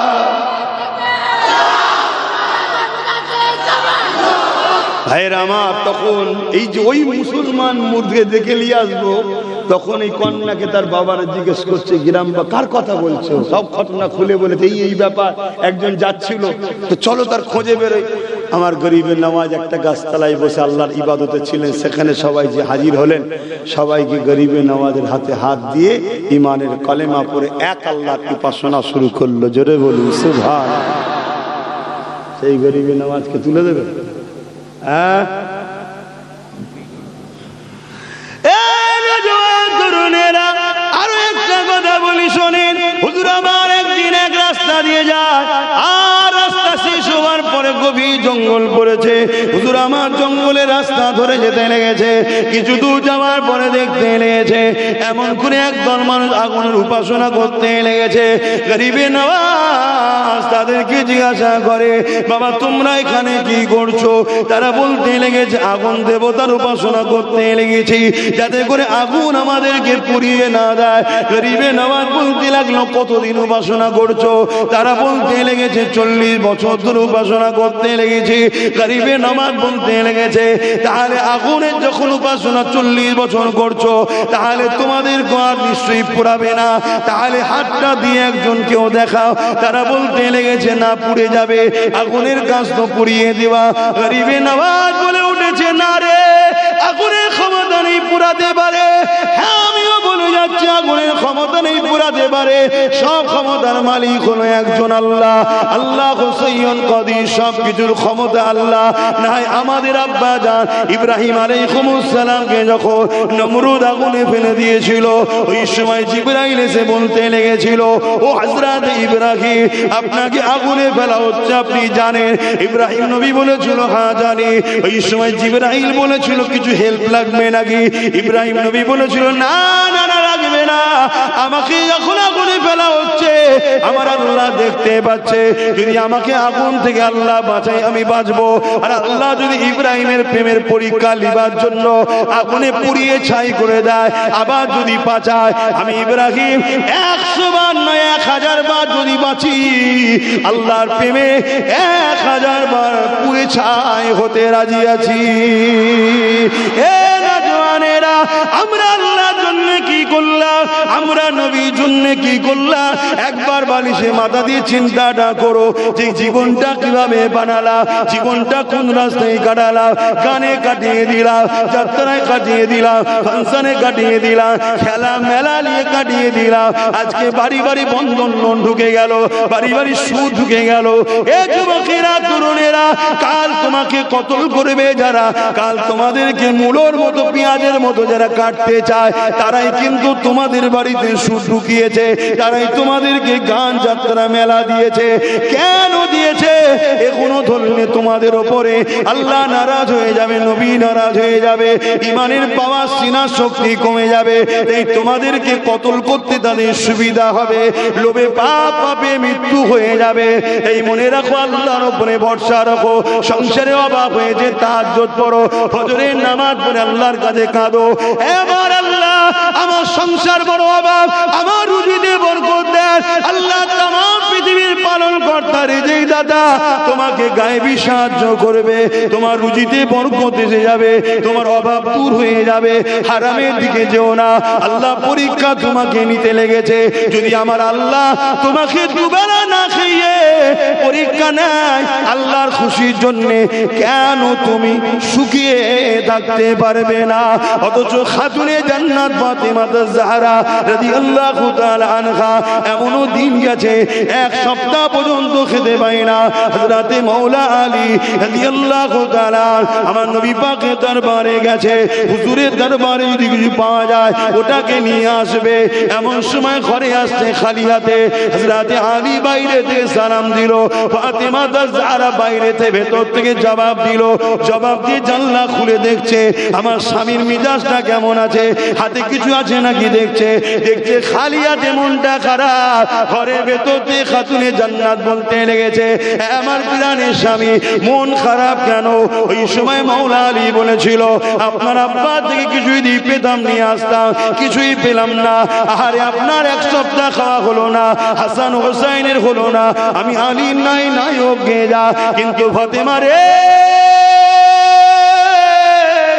দোনো জাহানের সুলতানের বেটি তুমি, আর তোমাকে তোমার আব্বা আমার কোলে হাতে দিয়েছে, তোমাকে আমি কোনোদিন ভালো মন্দ খাওয়াতে পারলাম না, ভালো মন্দ কোনো জিনিস দিতে পারলাম না। এ ফাতেমা, আজকে মনটা বড় খারাপ হয়ে গেছে। হযরতে খাতুনে জান্নাত কি বলেছে, এ আমার আব্বারা, কন্যাগুলোকে এইভাবে শিখাবেন, কন্যাগুলোকে এইভাবে মানুষ তৈরি করো, কন্যাগুলোকে এইভাবে আদর্শবান তৈরি করো। নাই মনে রাখবেন, এই কন্যা যেমন বাপকে বেশি ভালোবাসে শুনেছি, কিন্তু আজকের দিনে 90% বাপ যদি জাহান্নামে যায়, এর কারণ হলো তার কন্যা বিহায়াপনা করার জন্য, কন্যা টিকটক করার জন্য, কন্যা পার্কে যাওয়ার জন্য, কন্যা সিনেমায় যাওয়ার জন্য, কন্যা বেপরদা হওয়ার জন্য। কিয়ামতের দিন ওই বাপকে কন্যার সঙ্গে জাহান্নামে দেওয়া হবে। এই বলে দিয়ে যায় মা বোনেরা, বাপকে যদি ভালোবাসেন পরিবর্তন হয়। ওই সময় খাতুনে জান্নাত কি বলেছিলে, হে আমার প্রাণের স্বামী, আলহামদুলিল্লাহ, আল্লাহ আমাকে খাবার দেয়নি, আমি কি আল্লাহকে এতই কম ভালোবাসি? আমার আল্লাহ যদি ফাতেমাকে না খাইয়ে খুশি হয়, আমি ফাতেমা কেন বা আমার আল্লাহর জন্য শুকিয়ে থেকে খুশি হতে পারবো না? হে আমার প্রাণের স্বামী, আসেন, ঘরে আসেন, হাসি মুখে আসেন, মন খারাপ করে আসলে হবে না। কেন আপনি কি জানেন না, আল্লাহ পাক তাদের সঙ্গে আছে যারা ধৈর্য সবর করে, তাদের সঙ্গে আছে, এবং যারা খাওয়া দাওয়ার পরে শুকরিয়া আদায় করে তাদের সঙ্গেও আছে। আল্লাহ শুকরকারী সঙ্গেও থাকে, ধৈর্যকারী সঙ্গেও থাকে। হ্যাঁ আমার প্রাণের স্বামী, আমি আল্লাহ শুকরিয়া আদায় করি। আল্লাহ আপনাকে তো ফিরিয়ে দিয়েছে, এটাই আমার জন্য অনেক শুকরিয়া।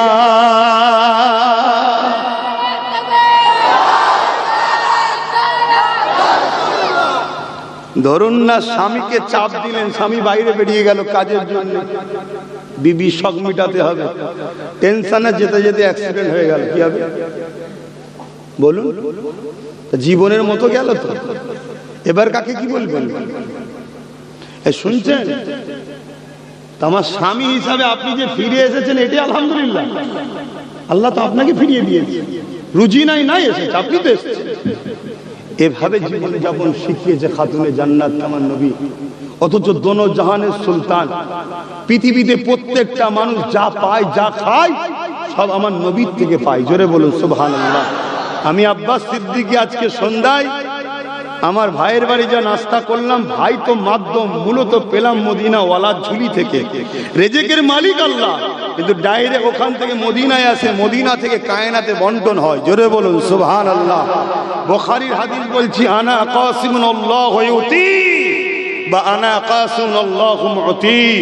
देने वाला बनाने वाला मौला बेशक खुदा है, मगर मारते हैं मेरे मुस्तफा। जोरे बोलुन सुभान। সেই নবী তিনার মেয়েকে কি শিক্ষা দিচ্ছে? মা, স্বামীর ঘরে জিহালে থাকো, খুশিতে থাকো। রাসূলের থেকেই তো শিখেছে। হ্যাঁ, আহা, খাতুনে জান্নাত দুনিয়া থেকে চলে যাবে, বিছানায় শুয়ে আছে, দোনো জাহানের সুলতানের মেয়ে, দোনো জাহানের সুলতান। সামান্য একটুখানি বাপ যদি বড় পদ পেয়ে যায়, নেতা কেতা হয়ে যায়, তার মেয়ের মিজাজি আলাদা। কি সে না মেয়ে না পুরুষ বুঝাই মুশকিল হয়ে যাবে, তার ধান তার চাল চলন এমন হয়ে যায়। কি দোনো জাহানের সুলতানের মেয়ে, যার জন্য কায়নাত হয়েছে। আমার নবী পাকের কলিজার টুকরি খাতুনে জান্নাত বিছানায় শুয়ে আছে, চলে যাবে না। হযরত আলী হুজুরের কোলে মাথা দিয়ে শুয়ে আছে, সরি, বিছানার উপরে আলী হুজুরের কোলে মাথা দিয়ে, স্বামীর কোলে মাথা দিয়ে স্ত্রী শুয়ে আছে, চলে যাবে। হযরত আলী হুজুরের চোখ ভর্তি পানি। ফাতেমা, আমি কোনদিনের জন্য তুমি আমার কাছে কিছু চাও না। শোনেন, মেয়েদের ঘরে শিক্ষা দিতে পেরেছেন? হ্যাঁ, জীবনে কোনদিন তুমি আমার কাছে কিছু চাওনি, আজকে তুমি চলে যাচ্ছ ফাতেমা, আমার জীবনের একটা বাসনা, তুমি আমার কাছে কিছু একটা মুখ ফুটে চাও। হযরতে খাতুনে জান্নাত মুচকি এসে বলছে, প্রাণের স্বামী, আমি আপনার উপরে রাজি ও খুশি। জোরে বলুন সুবহানাল্লাহ। পৃথিবীর শ্রেষ্ঠ পুরুষ কে? যাকে তার স্বামী স্ত্রী বলবে তুমি ভালো, শুনছেন? আর স্ত্রীর কাছে ভালো হওয়াটা আপনারা হাড়ে হাড়ে বোঝেন, তাই তো নাকি? কথা বলছো না? আরে বেঁকা হাড়ে তৈরি মা, বাপ আদমের বাঁদিকের পাঁজর থেকেই তৈরি তো নাকি? আল্লাহর নবী বলেছে বেশি টানাটানি করবে না, ভেঙে যাবে। বেঁকা হাড়ে মানিয়ে জুনিয়ে নিয়ে চলো। হ্যাঁ, তো পৃথিবীর শ্রেষ্ঠ পুরুষকে, যাকে তার স্ত্রী বলবে আমার স্বামী শ্রেষ্ঠ। দুনিয়ার লোক লকআপ দিলে হবে না, কারণ এই জায়গায় বিরাট পরীক্ষা। তো যা খাতুনে জান্নাত বলছে আমার স্বামী, আমি বলছি তো আমি আপনার উপরে রাজি ও খুশি, কোনো অভিযোগ আপনার উপর নাই। তাহলে পৃথিবীর শ্রেষ্ঠ পুরুষ হযরত আলী, কথা বুঝে আসছে? পুরুষদের মধ্যে শ্রেষ্ঠ পুরুষ না, স্ত্রীর লকআপ দিয়েছে। তথাপিও হযরত আলী হুজুর বলছেন আমি স্বামী হিসাবে আমার শখ গেছে যে আমার স্ত্রী কোনোদিন কিছু চাইলো না, আজকে চলে যাবেন একটা তো কিছু চান। হযরতে ফাতেমা হুজুর বলছে যখন আপনার এতই শখ, কুরবান যা, কি জিন্দেগি নাকি, আর আমরা কি করছি? আল্লাহ আমাকেও মাফ করুক, আমাদেরকে মাফ করুক, বলুন আমিন। তো একটা আপেল নিয়ে আসেন, সেব নিয়ে আসেন, যান আপনার জন্য শখ গেছে, একটা আপেল নিয়ে আসেন, সেব। হযরতে আলী রাদিয়াল্লাহু তাআলা আনহু বড় আদর করে খাতুনে জান্নাতের মাতাকে তাকিয়া বালিশের উপরে রেখে বাজারে রওনা দিয়েছে খুশিতে বড়। আজ প্রথম আমার স্ত্রী আমার কাছে কিছু চেয়েছে। স্ত্রী তো স্ত্রী না, জান্নাতি রানীদের, নারীদের সর্দারিনী। হ্যাঁ, তা গিয়ে একটা আপেল কিনেছে। হায় হায়, কয়েক কদম যেই ঘুরে এসেছে এক গরিব বলছে হযরত আলী কয়েকদিন খাইনি। শুনছেন তো নাকি? কয়েকদিন খাইনি, কিছু দাও না। আর হযরত আলী হুজুরের কাছে ওই দিন এতটা কম পয়সাই ছিল, এই একটা সেব কেনার মতোই পয়সা ছিল, আর কোনো পয়সা। পরীক্ষা কাকে বলে বুঝছেন? এরকম পরীক্ষা আল্লাহ নিয়েছে আমাদের। হ্যাঁ, আমরা তো এতেই পাগলা হয়ে যাচ্ছি, হবে কি হবে কি হবে। আমি আমার কথাও বলছি, কি হবে কি হবে, পেরেশান। আল্লাহ আমাকে হিদায়াত করেন, বলুন আমিন। হযরত আলী হুজুর চিন্তা করছে জীবনের প্রথমবার আমার স্ত্রী, আর চলে যাবে ফাতেমা, থাকবে না। একটা আপেল খাওয়ার শখ করলো, আর এইদিকে মুসাফির আল্লাহর বান্দা চাইছে। দিলের মধ্যে তুফান শুরু হয়েছে, ফাতেমার জন্য নিয়ে যাব না মুসাফিরকে দেবো, ফাতেমার জন্য নিয়ে যাব না মুসাফিরকে দেবো। হযরত আলী হুজুর মুসাফিরকে ফলটা দিয়ে দিলেন। জোরে বলুন সুবহানাল্লাহ, আরো জোরে বলে। হযরত আলী হুজুর মন মরা করে ঘরে ঢুকছে। হযরতে খাতুনে জান্নাত সালাম দিয়ে মুচকি হেসে বলেছে আপনার কাজটা আল্লাহ বড় পছন্দ করেছে। জোরে বলুন সুবহানাল্লাহ। কি কাজ? তাহলে কোন চোখে দেখছে খাতুনে জান্নাত? শুনছেন তো নাকি? ওটা নবী পাকের একটা অংশ। ফাতেমা হুজুর হলেন আমার নবীর শরীরের একটা অংশ, ওটাও নূর। খুব মাথায় রাখবে কথাগুলো। নবী বলেছেন ফাতেমা আমার শরীরের টুকরো। আল্লাহর হাওয়ালায় চলে গেলেন। যাক, ইন্না লিল্লাহি ওয়া ইন্না ইলাইহি রাজিউন। জান্নাতীরা, জান্নাতি নারীদের সরদারিনী। আমি যেটা বুঝাতে চাইছি, কিভাবে জীবনযাপন তারা করেছে। এত কষ্ট তো আমাদের কারো জীবন আছে ভাই, কিন্তু তারপরেও দেখুন আমরা আল্লাহ ভুলে আছি। সময় চলে যাচ্ছে, কষ্ট হচ্ছে নাকি? ওই আমার শহীদুল ভাই, কষ্ট হচ্ছে মনে হচ্ছে। খাবার রেডি আছে? হ্যাঁ, না না, কষ্ট হচ্ছে সেটা অনেক। হ্যাঁ, এই তো 45 এসে গেছে। মা খুশিহাল পঞ্চম হস্তম, কে আন্দামান দ্বীপপুঞ্জে যখন নিয়ে যাচ্ছিল স্কুলে পড়ুনি? হ্যাঁ, একজন কমে যায়, রাস্তা থেকে একটা নিরীহকে ধরে ঘোড়া দিয়েছিল, তাকে বলেছিল তুই বলবি 45।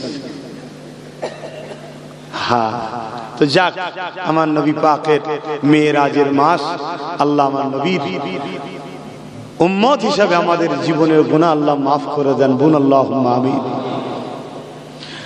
আমার নবী পাক যখন আল্লাহ দিদারে গেলেন,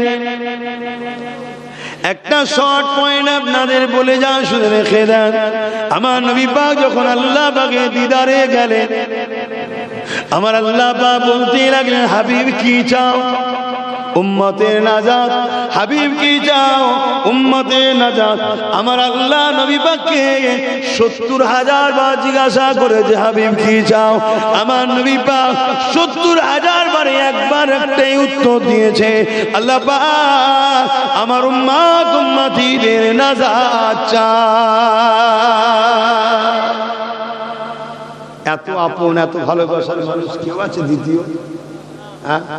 দুনিয়াদারি করতে হবে, মাকে ভালোবাসতে হবে, বাপকে ভালোবাসতে হবে, স্ত্রীকে ভালোবাসতে হবে, স্বামীর সম্মান করতে হবে, সব কিছু ঠিক আছে, কিন্তু নবীর থেকে আপন কেউ না, এটা মাথায় রাখবেন। তো যাক, রাত হচ্ছে, ঠান্ডাও বাড়ছে, ওদিকে তাবরুক আবার ঠান্ডা হয়ে যাবে। আসুন একটু সালাম দিয়ে নি। ইয়া নবী সালাম।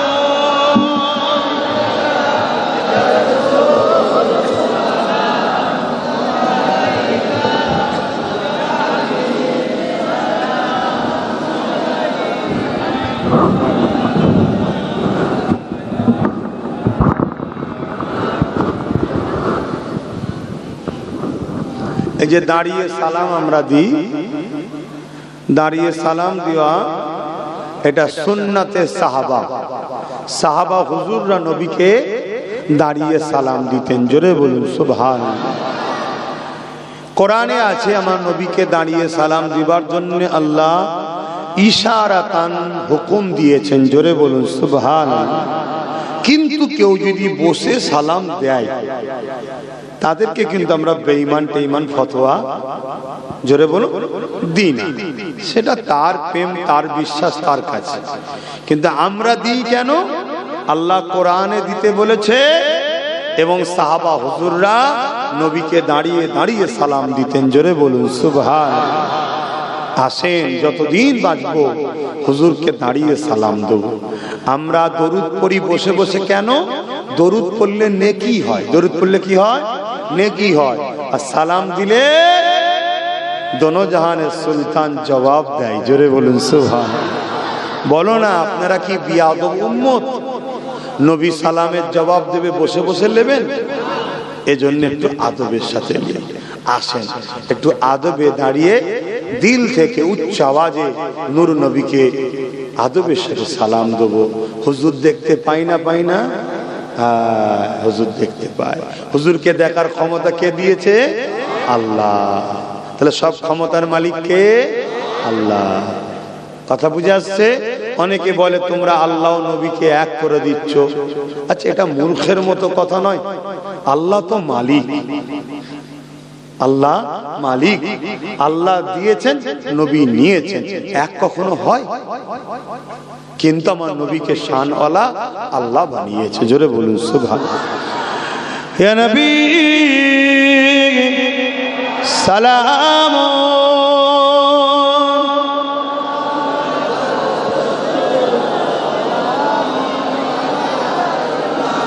ইয়া হাবিব সালাম।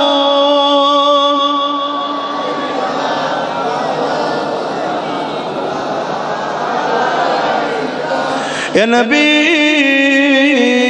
নাম ও পিয়ারা, ইয়া রাসূল নাম পিয়ারা, আরশ पर अपने पुकारा, सजबे गोंबर हमारा, या नबी सलाम।